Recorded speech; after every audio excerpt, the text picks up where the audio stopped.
Hello viewers, you're welcome to yet another edition of our pre-service discussion that comes to you from the Maker's House Chapel International at Atomic. Your life will can never remain the same again. I'm particularly excited because we are in a new month. It is August and it's already promising to give us a lot of good things. You are welcome. We bring you love from our father, Dr. Michael Boadi Nyamekye, a man who loves the things of God and loves God in total, and is always excited to come your way with words from God that will bless your life and make your life better.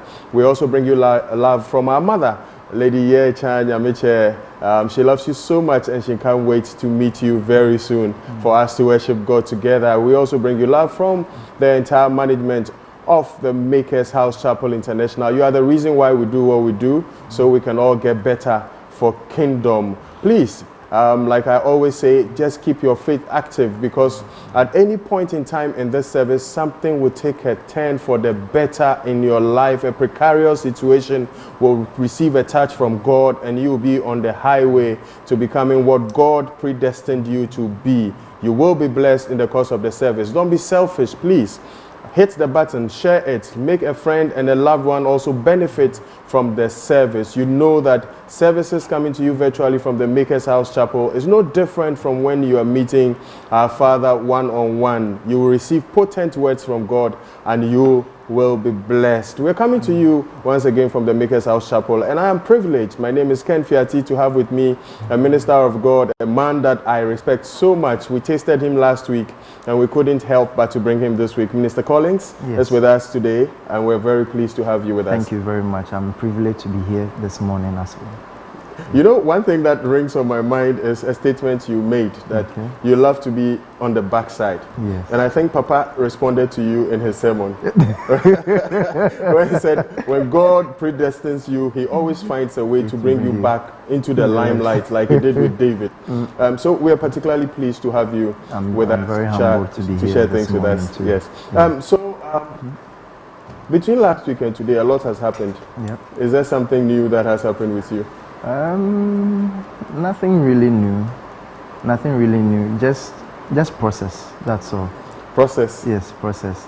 I mean, one of the things that our father, Dr. Michael Boadi Nyamekye, has said is that you should be able to trust God even when you can't trace him in your situations. No, you need to take your time. Yes. You see, our father always does that. He pauses, rewinds, and presses play. Yeah. You just made a profound statement, and I think we need to hear it again. You should be able to trust God even when you can't trace him in your situation. You should be able to trust God even when you cannot trace him in your situation. That is profound for you this morning. Please go on. Yeah, so it's all about process. And many times people are looking forward to celebrating the landmarks or the transitory points, but we should learn to also celebrate the process. Many people are looking forward to the destination, to the point whereby they don't allow themselves to enjoy the journey. And many times the bulk of our lives is spent in the journey. So in as much as you are looking forward to hitting that milestone or earning that title or getting to that particular destination, you must learn to be grateful even to be selected to go through that process. So for me, it's business as usual, work, ministry, family life, personal devotion, planning for the future, seeing what I can do to help others. Wow. And I'm just enjoying the process. I hear you're going through a lot of preparations. So I think one day we'll look at it, how it feels like going through a preparatory stage in your life, because we all need it. And like you're saying, it's not about what becomes of you. It's not about the destination, but it's about how you acquit yourself, how you carry yourself in the process, which is the journey itself, which matters most. Thank you very much. And that shows that, like I said, there's something good for you at each point in time of the service. So last week, I don't know whether to say it was a cocktail of a sermon, because it was very potent. He had to go back to the debacle of Esther, and then now found a way to interlace it with the sermon for the day, which had to do with the 4 lepers. Your overview. It was a beautiful message. Papa started with a theme that is very rare. He started with demotion. Many Christians pray for promotion. I mean, you hear the scripture a lot. Promotion does not come from the north or the south or the east or the west. Promotion cometh from the Lord. A lot of corporate people pray for promotion. But Papa took it from the flip side. He didn't talk about promotion. He talked about demotion. Looking at the word, one of the things I've learned personally from our father is that he always goes into the etymology of the word. In fact, I learned that particularly as a skill from him. The root meaning of the word. And promotion, two words, pro and motion. So it means that for the motion. And demotion is against the motion. So he talked about you should always pray that you always find yourself on the other side of God's demotions. It means that the same God who is able to promote is also able to demote. So he usually couches it and says divine selection. Yes. Ensure that God's selection favors you divinely. Exactly. And he says that God demotes some and promotes some. Yes. What's your understanding of that? That is one of the things that rests under the sovereignty of God. He is God all by himself. There are certain things that when it comes to God and destiny, he does not consult with a parliamentary committee. He does not consult with a ministerial team. He does not consult with your family members. God in his sovereignty can choose to just favor an individual. And for me, those promotions come on the backside of favor. So God can decide that it is time to favor Ken Fiati, and there is nothing that the enemy can do to stop it.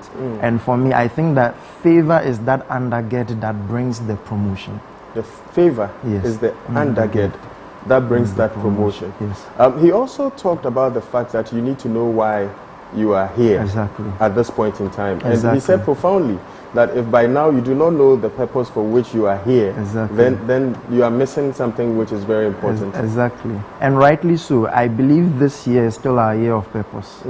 Or if I'm mistaken. No, it's still our year of purpose. Yes, rightly so. And I believe that God gave this theme for this year to our father, the set man of the house, great man of God. Our year of purpose, we must be so purpose driven, because it's popularly said that where purpose is unknown, abuse is inevitable. There are so many abuses that are going on, spiritual abuses. There are people that are being abused by people that they look up to spiritually. There are emotional abuses going on in relationships. There are financial abuses going on. There are social abuses of power. There are so many kinds of abuses because people have lost out on purpose. And when our father said this sometime, the beginning of the year, he says that a man of purpose is stronger than a man of power.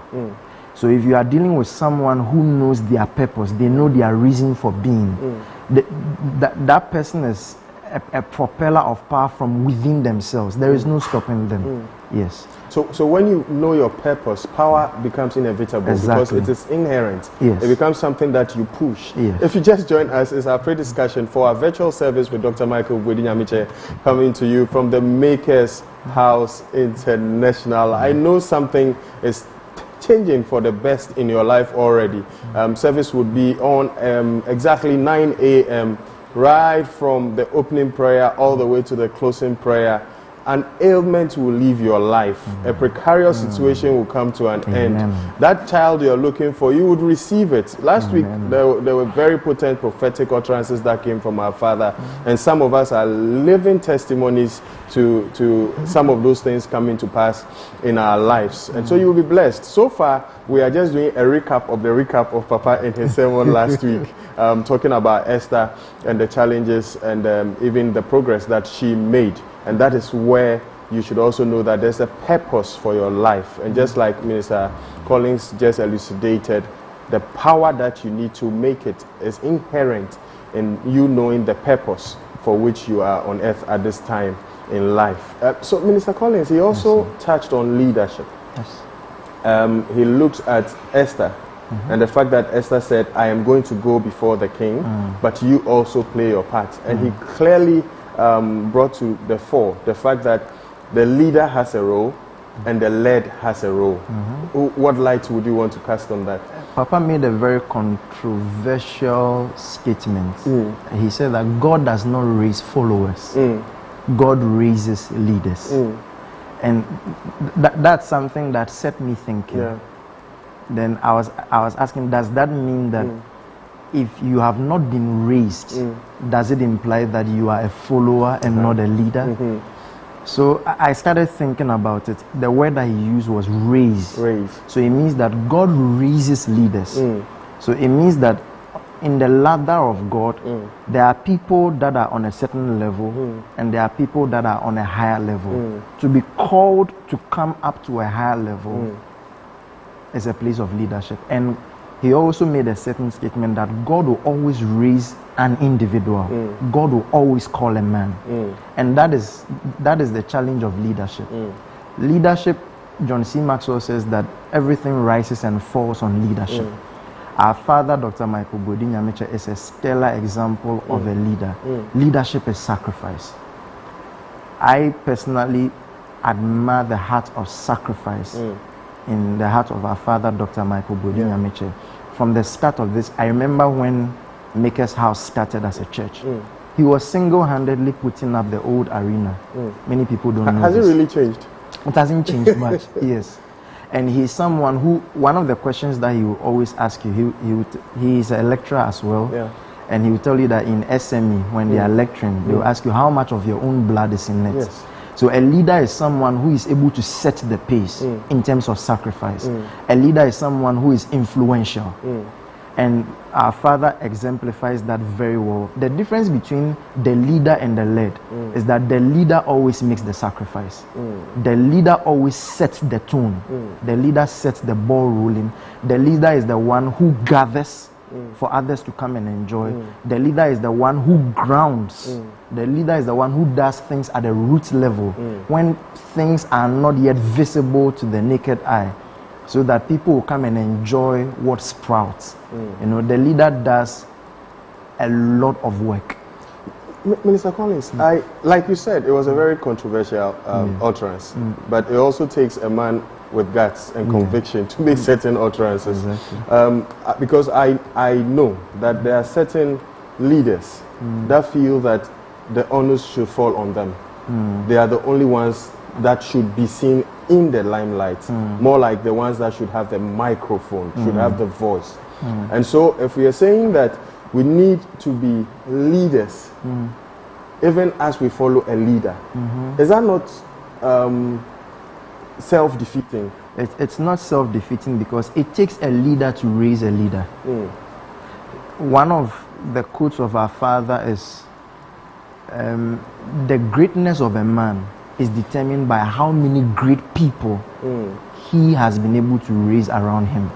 So for him, he defines like his leadership potential as to how many leaders he is able to raise. And it's a law of nature. A goat will give birth to a goat, a cow will give birth to a cow, an elephant will birth an elephant, a leader will birth a leader. So a follower will only birth a follower. Exactly. And so if you don't allow yourself to go through the process in learning what you need to become a true leader, definitely you reap what you sow.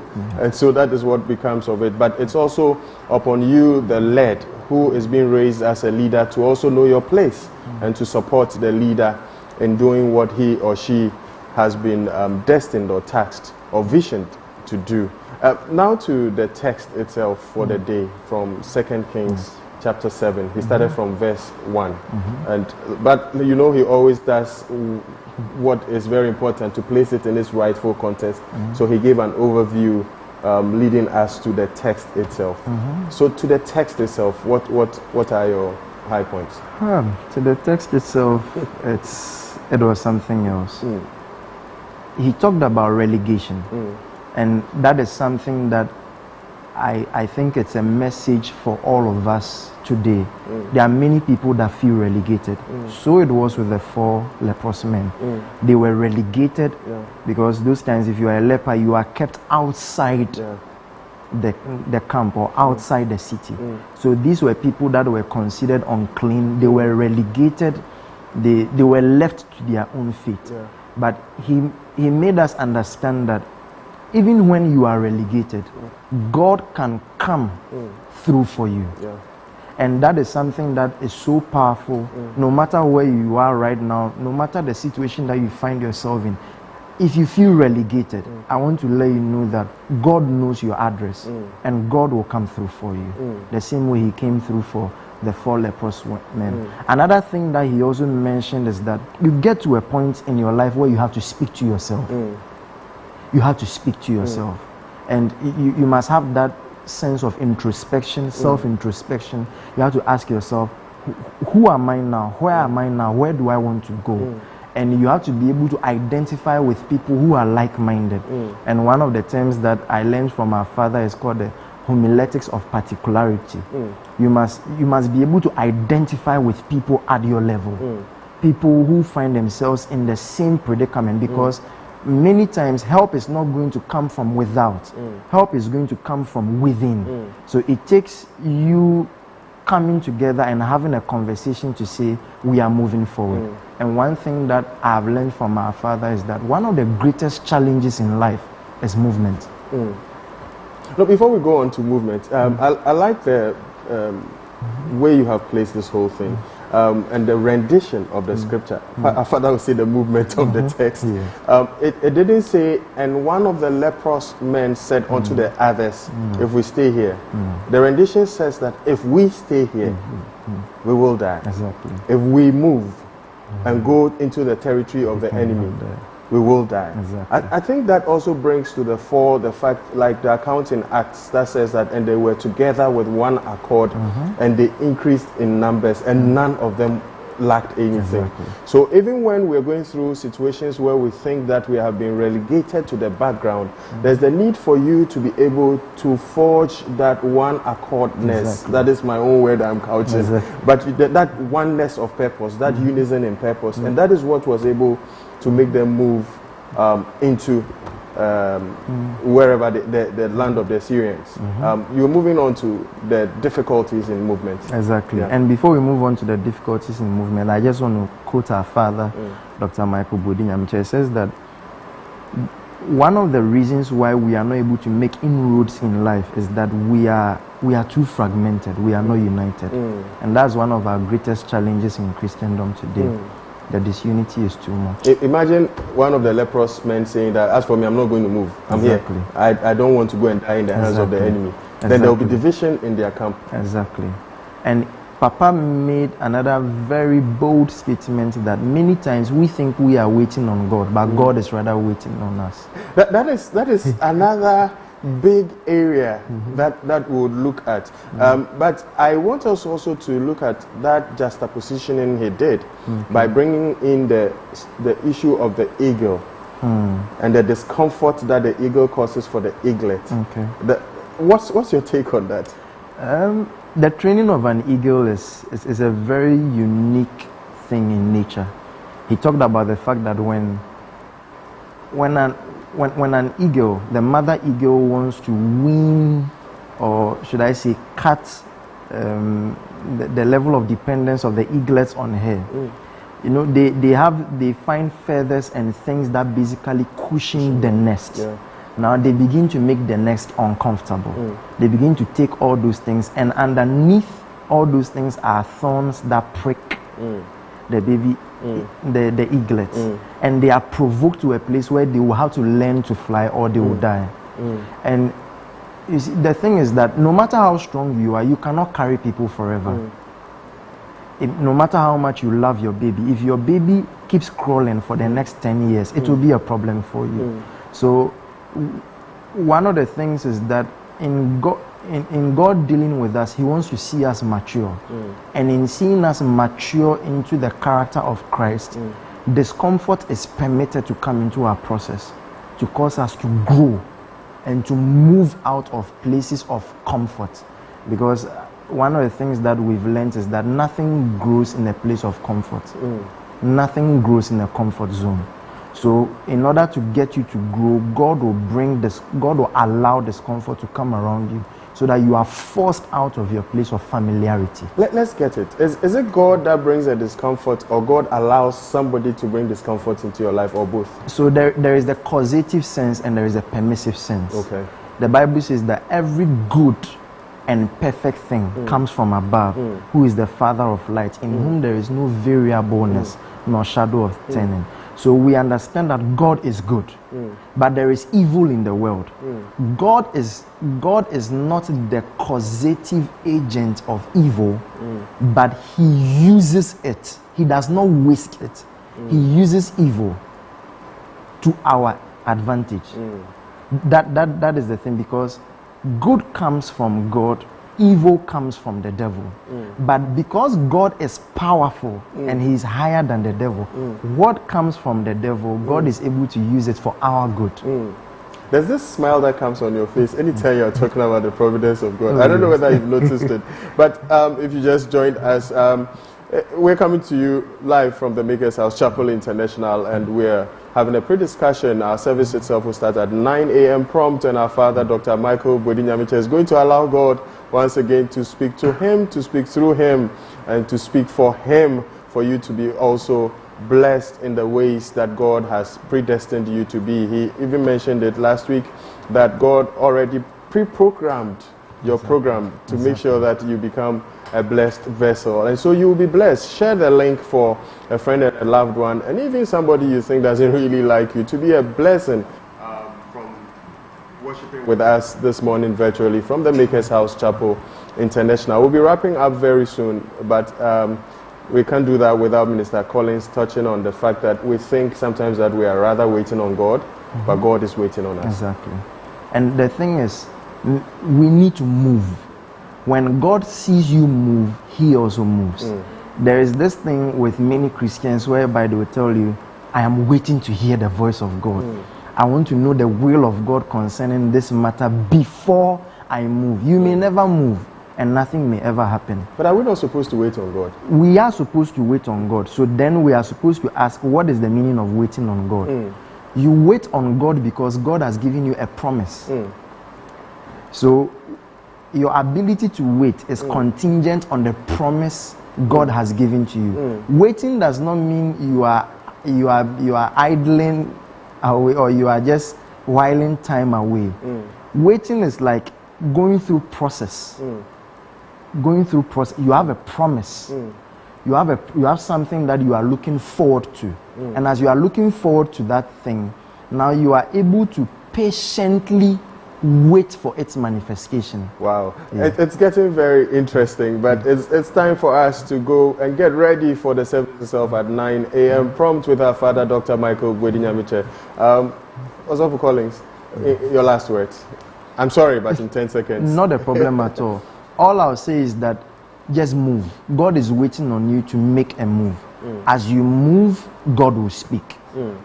As you move, God will speak. God did that with Moses, and he will do that with you. He did that with the men of old, the women of old, and he will do that with you. Move and God will move. Thank you very much, Minister Collins. You will be blessed during the course of the